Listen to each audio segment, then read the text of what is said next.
Hello, hello, Pastor Goff. I want to thank you very much for being able to see me today. I know it's very, very busy time for you. It's fine. Holy Week. I always have time for folks. What can I do for you? Well, I wanted to talk about something that, even though it was settled and it's fine, it still is something that I do have to talk to people sometimes about. So, although I'm currently in a straight heterosexual relationship, I myself identify as either demi or somewhat bisexual. And with that in mind, I've been involved in a lot of things over the years that have made me less uncomfortable with hanging out and being with certain of my heterosexual friends. I've been in drag shows. I've been in uh, alliances and sort of things. And on that same bat, being a Christian, I've also been on pagan societies and have worked with interfaith communities. And these things don't usually have a big effect in my life. It's not like I wear a banner around myself. I try to support everyone I can and do what I can. But when I was asked by my girlfriend about it, it came out as a conversation I have with a lot of people where they ask me, well, what does that mean?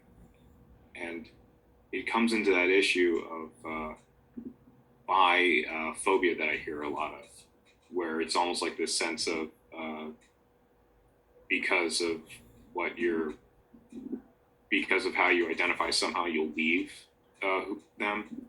And it's been something that's followed me a lot. It's the same thing that happened once or twice when I would admit that I am pal around with pagans and could go to certain things while at the same time being a Christian going to a seminary.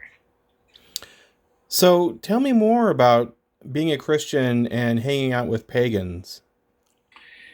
It's it never felt wrong for me because I always felt very open about not experimenting but experiencing what other people worship, go through, understand. I was the only openly Christian, and because I felt so confident with my own faith that I didn't feel like it was going to be one of those situations like, oh, we'll take him from his Christianity. I never thought it was going to be like that, like a bubble in trouble. I was just there academically, and I befriended these people, and I enjoyed thoroughly everything I did with them, even if some parts of our doctrine in the scripture forbids even association.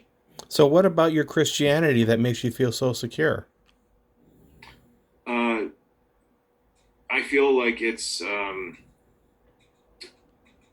terms of my Christianity. I grew up with a two pastors. One was a woman and one was openly gay, and because of that, it was so easy to grow up in an accepting and tolerant environment.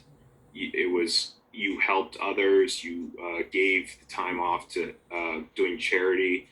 My mom would take me around. My even people that I knew who weren't Christian still loved coming to my church when I was little because of how open it was. And I just felt like there's nothing that could take me away from this. And when I got into college, I noticed everyone else who was a Christian, mostly Roman Catholic, had left their faiths.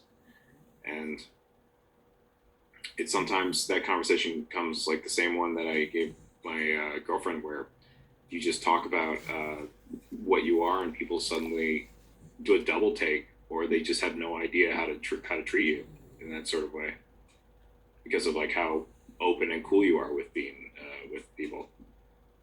So what is it about being open and cool that feels confident? Uh, you feel like you don't have to lead with your religion when you're that confident.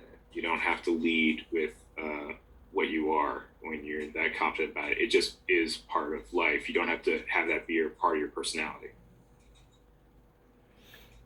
So tell me more about the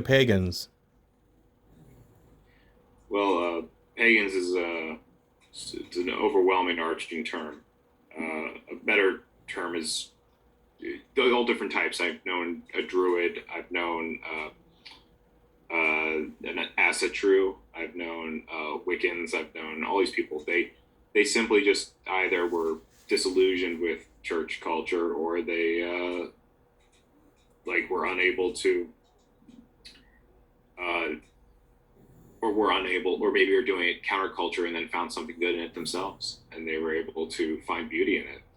And they think maybe it's something that they can see, like nature or something cosmic, and they don't do it out of malice to hurt anybody, and they're open to everyone else as long as you're open to them.